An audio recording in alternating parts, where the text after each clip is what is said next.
Hello, good morning, good afternoon, good evening everyone. कैसे हैं आप सभी लोग। My name is Sohail Mansuri and you are watching आपकी अपनी मंसूरी क्लासेस। मेरे सभी बच्चों से गुजारिश करना चाहूँगा कि हम लोगों ने बीएससी फर्स्ट ईयर के टॉपिक में स्टीरियो केमिस्ट्री का एक लेक्चर अपलोड कर दिया था और वो लेक्चर ऑलमोस्ट 20 मिनट का था। आप लोग जाके पहले वो लेक्चर देखिए जिन बच्चों ने नहीं देखा, और उसके बाद में ये सेकंड लेक्चर देखिए, क्योंकि जो पहला लेक्चर है उसमें हम लोगों ने क्या समाव्यवस्था होती है, कितने उनके टाइप्स होते हैं, वो सब डील किया है। तो जो स्टीरियो केमिस्ट्री का टॉपिक होता है, ये चाहे बीएससी वाले तीनों ईयर के कोई बच्चे हो, एमएससी वाले बच्चे हो, 11th 12th वाले बच्चे हो, सबके लिए कॉमन होता है, क्योंकि आप सभी लोग जानते हो स्टीरियो केमिस्ट्री ऑर्गेनिक केमिस्ट्री का आधार बनाती है। अगर आधार अपने को बनाना है तो ये लेक्चर कोई भी देख सकता है। तो एक बार मैं आपकी स्क्रीन के ऊपर स्टीरियो केमिस्ट्री जो लेक्चर नंबर फर्स्ट में हमने डिसाइड की थी या लेक्चर नंबर फर्स्ट में हम लोगों ने देखी थी, वो आपकी स्क्रीन पर शेयर करने की कोशिश करता हूं। तो बेटा जी, आपकी स्क्रीन के ऊपर देखो, ये कुछ आपको टेबल नजर आ रही है, एक चार्ट नजर आ रहा है। इस चार्ट में आप लोग देखो, मैंने आपको बताया था कि क्या समाव्यवस्था होती है।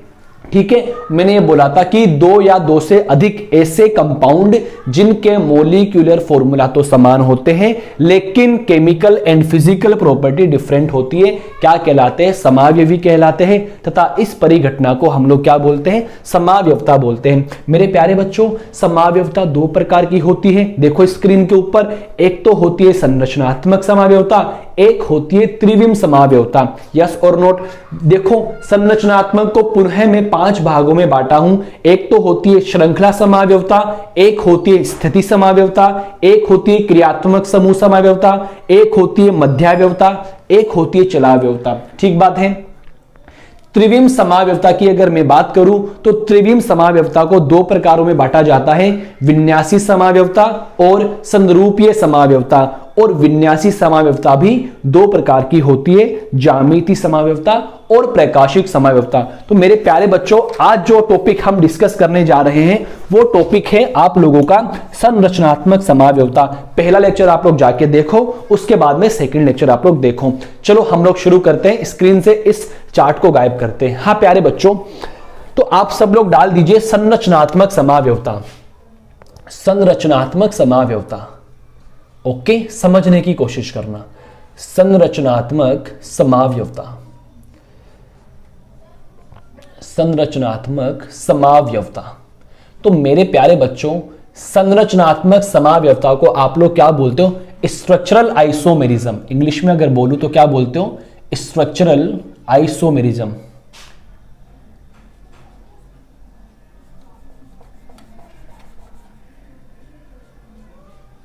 Structural isomerism.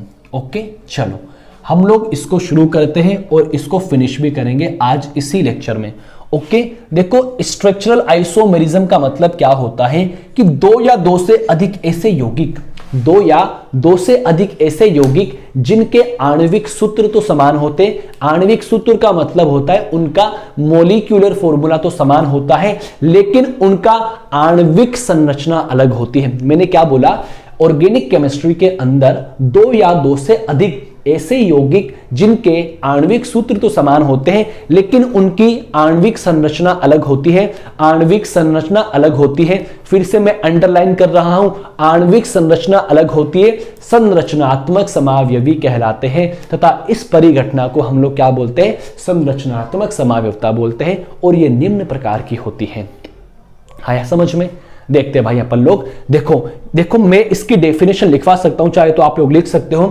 कार्बनिक रसायन में दो या दो से अधिक ऐसे यौगिक जिनकी आणविक सूत्र तो समान होते हैं और आणविक संरचना भिन्न होती है, संरचनात्मक समावयवी कहलाते हैं। तथा इस परिघटना को संरचनात्मक समाव्यवस्था बोलते हैं और यह निम्न प्रकार की होती है। देखो, सबसे पहले मैं बात करता हूं इसके अंदर श्रृंखला समाव्यवस्था। आप लोग समझने की बात है भाई, सारी बात समझने का है, सारा खेल समझने का है और आप लोगों को रटना मना है भाई।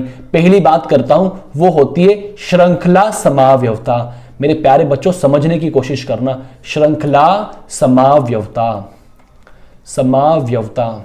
ओके, इंग्लिश में क्या बोलोगे आप लोग, चेन आइसोमेरिज्म। क्या बोलोगे, चेन आइसोमेरिज्म। Chain isomerism. प्यारे बच्चों, आप लोगों ने छोटी क्लासों में 11th 12th में पढ़ा होगा क्या होती है श्रृंखला समावयवता। देखो बच्चों, वही बात करता हूं मैं, दो या दो से अधिक ऐसे यौगिक जिनके आणविक सूत्र तो समान होते हैं लेकिन उनकी श्रृंखला में अंतर पाया जाता है, क्या कहलाते हैं? श्रृंखला समावयवी कहलाते हैं। तथा इस परिघटना को हम लोग क्या बोलते हैं? श्रृंखला समावयवता बोलते हैं। एग्जाम्पल के थ्रू आपको मैं एक्सप्लेन करने की कोशिश करता हूं, जैसे कि मैं आप यहां पे एग्जाम्पल लिखता हूं भाई, ताकि आपको अच्छे से समझ में आए। यहां मैंने एग्जाम्पल लिखा CH3 और यहां लिखा मैंने CH3, सॉरी यहां लिखा मैंने CH2, यहां लिखा मैंने CH2 और प्यारे बच्चों यहां पे लिखा मैंने CH3। समझने की कोशिश करना। और यहां पे एक और मॉलिक्यूल लिखता हूं मैं CH3, यहां लिखा मैंने CH, यहां लिखा मैंने CH3 और यहां पर लिखा मैंने CH3। प्यारे बच्चों, जरा आप लोग इसका मोलिकुलर फॉर्मूला कैलकुलेट करके बताओ तो आप लोग क्या बोलोगे? सर इसका जो आणविक सूत्र होता है, जो इसका मोलिकुलर फॉर्मूला होता है वो ये होता है C4H10। क्या होता है बेटा जी? C4H10 होता है। चेक कर लो ना भाई, एक कार्बन, दो कार्बन, तीन कार्बन और चार कार्बन, 3 और 3 6, 6 और 4 कितने होते हैं? 10 हाइड्रोजन होते हैं। तो इसका मोलिकुलर फॉर्मूला भी C4H10 और इसका मोलिकुलर फॉर्मूला भी क्या होता है? C4H10 होता है। तो मैंने क्या बोला? जिनके मोलिकुलर फॉर्मूला तो समान हो लेकिन उनकी श्रृंखला में अंतर पाया जाता है, उनकी संरचना में अंतर पाया जाता है, उनकी चेन में अंतर पाया जाता है। अगर आप लोग इस चेन को देखोगे तो ये एक सीधी श्रृंखला है और 4 कार्बन की है, लेकिन अगर मैं तुरंत इसकी बात करता हूं तो अब की बार इस चेन के अंदर सिर्फ और सिर्फ 3 कार्बन मौजूद है। तो क्या श्रृंखला बदल गई? आप बोलोगे यस सर, ये अशाखित है और ये शाखित है। इसको तो आप लोग बोलते हो एन पेंटेन। क्या कहते हो बेटा जी? एन पेंटेन कहते हो। इसका नाम क्या होता है? सॉरी 4 कार्बन है, ब्यूटेन कहते हैं, एन ब्यूटेन। इसका तो नाम होता है एन ब्यूटेन। हाँ ना बोलो बेटा जी। और इसका नाम क्या होता है? इसको हम बोलते हैं आइसोब्यूटेन। क्या कहोगे बेटा जी? आइसोब्यूटेन। ये तो आप लोग क्या कह सकते हो? एन ब्यूटेन और आइसोब्यूटेन एक दूसरे के श्रृंखला समावयवी होते हैं। हाँ ना बोलो बेटा जी। एन ब्यूटेन और आइसोब्यूटेन एक दूसरे के श्रृंखला समावयवी होते हैं क्योंकि इनका मोलिकुलर फॉर्मूला समान होता है लेकिन इनकी श्रृंखला में अंतर पाया जाता है। अगर मैं आप लोगों को सेकंड एग्जांपल समझाने की कोशिश करूं तो एक बात बताना भाई, सेकंड एग्जांपल अपना ये है, मैंने यहां पे लिखा भाई CH3, CH2, CH2, CH2 और यहां लिखा मैंने CH3। एक मॉलिक्यूल मैंने ये लिख दिया और यहां पर एक मॉलिक्यूल मैंने ये लिख दिया CH3, CH3, CH2, CH3। हाँ ना बोलो बेटा जी। और एक मॉलिक्यूल मैंने यहां पे ये लिख दिया CH3, CH3, CH3 और यहां भी क्या लगा दिया मैंने? CH3 लगा दिया। यस और नोट? मेरे प्यारे बच्चों, अब देखो मैं इनके मोलिकुलर फॉर्मूला की बात करता हूं तो बेटा इनका जो मोलिकुलर फॉर्मूला आता है, जो इनका मोलिकुलर फॉर्मूला आता है, यहां पे लिखता हूं भाई, यहां ब्रैकेट के अंदर लिखता हूं, वो आता है C5H12। कितना आता है? C5H12। चेक कर लो भाई, 1 2 3 4 5 3 3 6 6 एंड 6 12। सब में कितना? 3 3 6 2 8 2 10 11 12 3 चौक 12। यस और नोट? तो इसका भी ये होता है C5H12, इसका भी C5H12, इसका भी C5H12। लेकिन आप लोग इसकी श्रृंखला देखोगे, इसकी सीधी श्रृंखला के अंदर 5 कार्बन है जबकि इसमें 4 कार्बन है और इसमें 3 कार्बन मौजूद होते हैं। तो ये तीनों एक दूसरे के क्या कहलाते हैं? ये आपस में क्या कहलाते हैं? श्रृंखला समावयवी कहलाते हैं। तो इसका तो नाम क्या होता है? इसका नाम होता है भाई एन पेंटेन। कितने कार्बन है बेटा जी? 5 कार्बन है और सिंगल बॉन्ड मौजूद है तो एल्केन हो गया, एन पेंटेन। इसका नाम होता है भाई आइसोपेंटेन। हाँ ना बोलो बेटा जी? क्या कहते हैं उसको? आइसोपेंटेन। और इसको आप लोग कहते हो नियोपेंटेन। क्या बोलते हो? नियोपेंटेन। तो आपसे कोई पूछे कि एन पेंटेन आइसोपेंटेन और नियोपेंटेन एक दूसरे के कौन से समावयवी हैं? तो आप लोग क्या बोलोगे? श्रृंखला समावयवी होते हैं। यस और नॉट। चलो अब मैं सेकंड एग्जांपल की बात करता हूं, या सेकंड समावयवता की अगर मैं बात करूं, वो ये होती है स्थिति समावयवता। हाँ ना बोलो बेटा जी, वो कौन सी होती है? स्थिति समावयवता। इज द नेम इंडिकेट, स्थिति मतलब पोजिशन, स्थिति समावयवता। हाय हाय हाय हाय, ये बड़े कमाल की बात होती है भाई। ध्यान से इस लेक्चर को आप लोग समझने की कोशिश करना।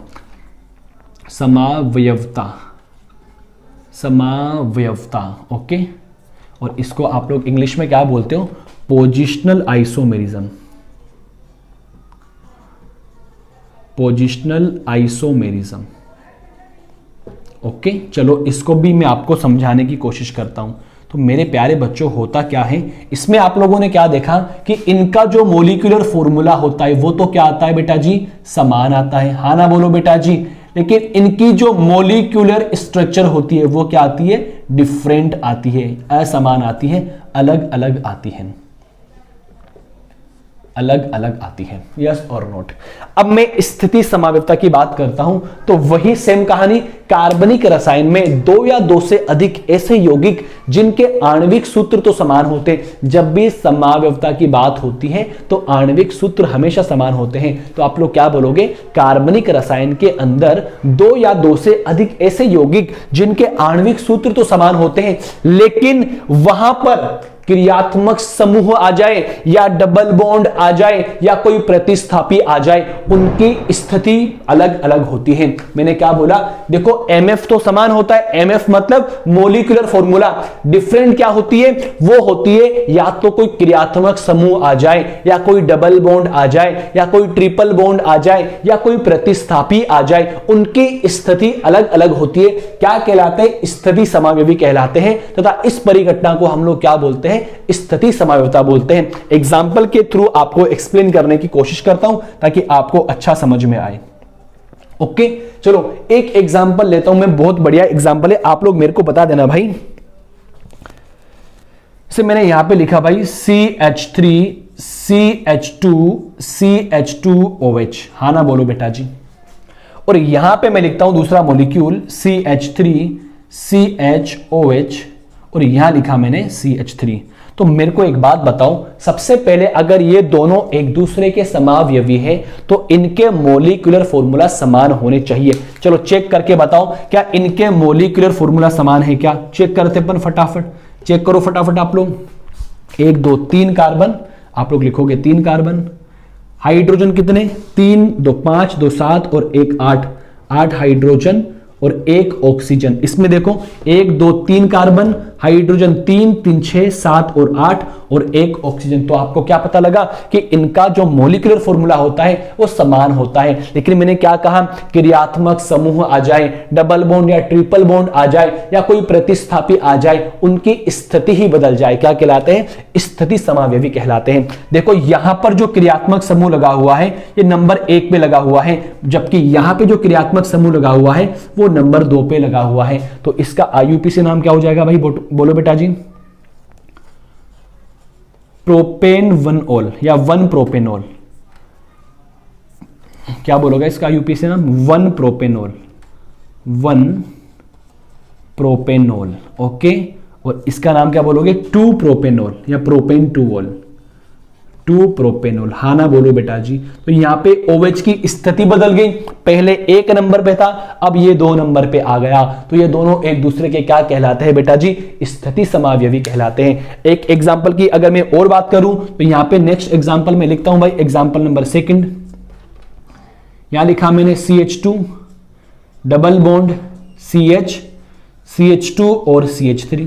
और दूसरा मॉलिक्यूल में लिखता हूं यहां पे CH3 CH double bond CH और यहां लिखा मैंने CH3। अब मुझे चेक करना है ये दोनों एक दूसरे के समावयवी है क्या। तो सबसे पहले क्या चेक करोगे? मोलिकुलर फॉर्मूला चेक करोगे। तो जरा आप लोग चेक करके बताना। 1 2 3 4 कार्बन हो गए, यस। हाइड्रोजन चेक करो, 3 और 3 6, 6 और 2 8 हाइड्रोजन हो गए। इसमें चेक करो फटाफट, 1 2 3 4 कार्बन हो गए, 2 2 4 4 3 7 और 1 8 हाइड्रोजन हो गए। तो ये दोनों एक दूसरे के समावयवी है, क्योंकि यहां पे डबल बॉन्ड 1 नंबर पोजीशन पर है, हाँ ना बोलो बेटा जी, जबकि यहां पर डबल बॉन्ड एक पोजीशन से खिसक कर 2 पे चला गया। तो ये दोनों एक दूसरे के क्या कहलाते हैं? स्थिति समावयवी कहलाते हैं। इसका नाम क्या होगा भाई?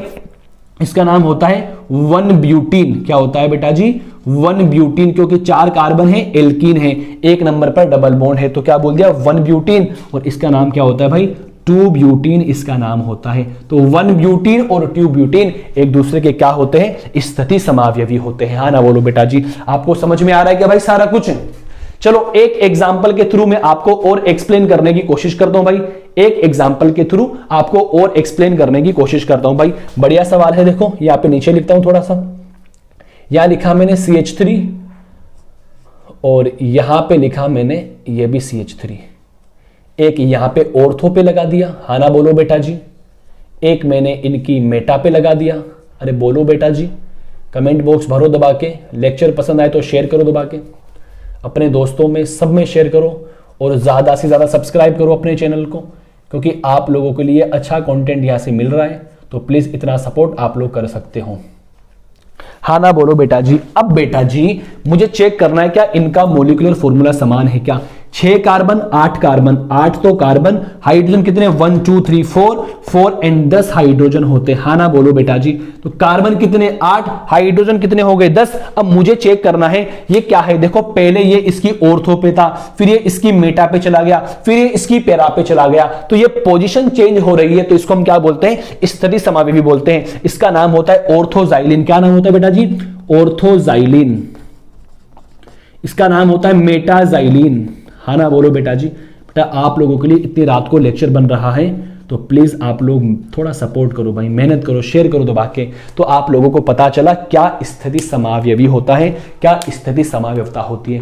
क्या होता है कि ऑर्गेनिक केमिस्ट्री के अंदर 2 या 2 से अधिक ऐसे कंपाउंड जिनके मोलिकुलर फॉर्मूला तो समान होते हैं, लेकिन क्रियात्मक समूह है, डबल बॉन्ड या ट्रिपल बॉन्ड या प्रतिस्थापी की स्थिति बदल जाए, क्या कहलाते हैं? स्थिति समावयवी कहलाते हैं, तथा इस परिघटना को स्थिति समावयवता कहते हैं। यस। इसके बाद में नंबर 3 आता है, वो आता है क्रियात्मक समूह समावयवता। फटाफट आप लोग इसका स्क्रीनशॉट ले लीजिए और लेक्चर को शेयर कर दीजिए। हम नेक्स्ट पढ़ते स्थिति समावयवता, सॉरी क्रियात्मक समूह समावयवता। फटाफट स्क्रीनशॉट लो भाई जल्दी से।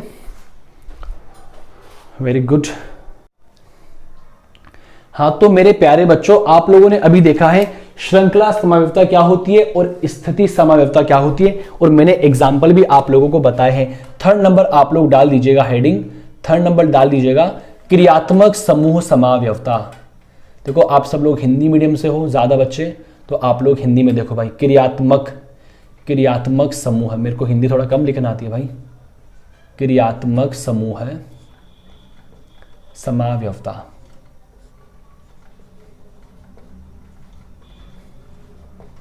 क्रियात्मक समूह समावयवता। चलो इसको हम लोग शुरू करते हैं भाई, ठीक है।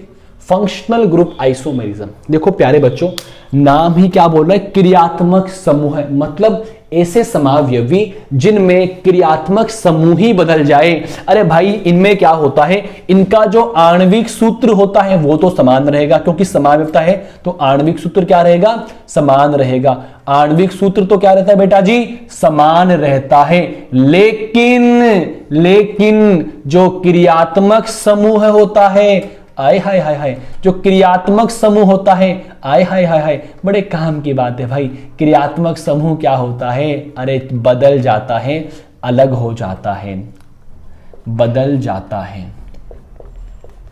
ऐसे समावयवी क्या कहलाते हैं? क्रियात्मक समूह समावयवी कहलाते हैं। तो इस परिघटना को क्रियात्मक समूह समावयवता कहते हैं। फॉर एग्जाम्पल मैं आप लोगों को बोलूं, एग्जाम्पल के थ्रू आपको एक्सप्लेन करने की कोशिश करूं, जो आपका एथिल एल्कोहल होता है ना, CH3 CH2OH, हाँ ना बोलो बेटा जी, और आपका ईथर होता है CH3OCH3, इसको तो आप ईथर बोलते हो और इसको एल्कोहल बोलते हो। दोनों के अगर मोलिकुलर फॉर्मूला की मैं बात करता हूं तो एग्जैक्टली सेम आता है, C2 H6O क्या आता है, C2H6O, 2 कार्बन 6 हाइड्रोजन और 1 ऑक्सीजन। तो एक बात बता दो, इसका तो नाम क्या होता है, एथिल एल्कोहल। अरे हाँ ना बोलो बेटा जी, ये तो क्या होता है आपका एथिल एल्कोहल। अरे छोटी क्लास में पढ़ो ना 12वीं क्लास में। और ये क्या होता है भाई आप लोगों का, ईथर होता है। तो आप लोगों से कोई पूछे कि एथिल एल्कोहल एवं ईथर एक दूसरे के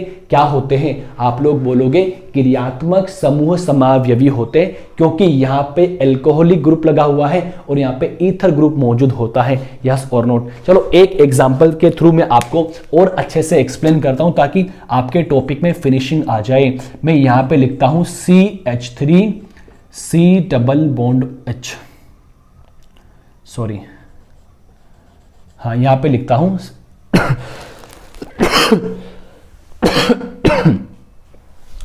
रुको भाई एक सेकेंड, एग्जाम्पल चेंज करते अपन, ठीक है। यहां लिखता हूं मैं CH3 CH2 C double bond OH, और यहां लिखता हूं मैं CH3 C double bond O CH3। फटाफट चेक करके बताओ दोनों का मोलिकुलर फॉर्मूला क्या समान आ रहा है। आप लोग बोलोगे यस C3H6O, हाँ ना बोलो C3H6O। अब देखो बेटा जी, ये तो आपका एल्डिहाइड होता है। अरे हाँ ना बोलो बेटा जी, ये तो आपका एल्डिहाइड होता है, एथेनएल्डिहाइड। और ये आपका क्या होता है, एसीटोन होता है, कीटोन होता है। हाँ ना बोलो बेटा जी। तो एल्डिहाइड मतलब एथेनएल्डिहाइड और एसीटोन एक दूसरे के क्या कहलाते हैं, क्रियात्मक समूह समावयवी कहलाते हैं, क्योंकि इसमें एल्डिहाइड ग्रुप लगा हुआ है और उसमें कीटोनिक ग्रुप लगा हुआ है। तो ऐसी समावयवता क्या कहलाती है, क्रियात्मक समूह समावयवता कहलाती है। चौथे नंबर की जो आती है वो आती है चलावयवता। चलावयवता, इसको इंग्लिश में बोलते हैं टाउटोमेरिज्म। क्या बोलते बेटा जी, टाउटोमेरिज्म, ठीक है, टाउटोमेरिज्म। हाँ ना बोलो बेटा जी। चलो समझने की कोशिश करना। देखो टाउटोमेरिज्म जो होती है एक प्रकार की स्पेशल समावयवता होती है, चाहे तो ऐसा बोल सकते हो एक प्रकार की स्पेशल क्रियात्मक समूह समावयवता होती है। और इसमें क्या होता है, कीटो और इनोल फॉर्म एक दूसरे में कन्वर्ट होते रहते हैं। कीटो मतलब कीटोनिक ग्रुप और इनोल मतलब होता है, इन का मतलब डबल बॉन्ड, ओल का मतलब एल्कोहलिक ग्रुप। तो इसमें क्या पाया जाता है, कीटो और इनोल में क्या पाई जाती है, एक दूसरे में इंटर कन्वर्जन पाया जाता है। देखो कैसे, देखो बेटा जी कैसे, मैं आपको एक्सप्लेन करने की और ज्यादा कोशिश करता हूं, आप लोग समझने की कोशिश करना बेटा जी। जैसे मैंने यहां पे लिख दिया भाई, ये कार्बन डबल बॉन्ड ऑक्सीजन, यहां पे लिखा मैंने H, हाँ ना बोलो बेटा जी। और इस कार्बन की वैलेंसी मैंने पूरी कर दी। तो होता क्या है, यहाँ पे हाइड्रोजन कुछ इस तरीके से शिफ्ट होता है, दोनों इलेक्ट्रॉन यहाँ पे जाएंगे तो यहाँ एक बॉन्ड बनेगा, ये इलेक्ट्रॉन यहाँ आएगा, यहाँ पे नेगेटिव बनेगा, यहाँ से प्रोटॉन निकला, ये प्रोटॉन यहाँ पे आ जाएगा। तो भाई क्या बनेगा बोलो बेटा जी, ये तो OH बन जाएगा, हाँ ना बोलो, ये डबल बॉन्ड बन जाएगा और यहाँ पे ये डबल बॉन्ड मौजूद है। तो इसको तो आप लोग क्या बोलते हो, कीटो फॉर्म बोलते हो। क्या बोलते हो, कीटो फॉर्म, क्योंकि यहां पे कौन सा ग्रुप मौजूद है, कीटोनिक ग्रुप मौजूद है। और इसको आप लोग क्या बोलते हो, इनोल फॉर्म बोलते हो, क्योंकि यहां पर इन का मतलब होता है डबल बॉन्ड, ओल का मतलब होता है एल्कोहलिक ग्रुप। इनमें क्या पाई जाती है, टाउटोमेरिज्म पाई जाती है, टाउटोमेरिज्म पाई जाती है। तो ये एक स्पेशल प्रकार की क्रियात्मक समूह समावयवता होती है।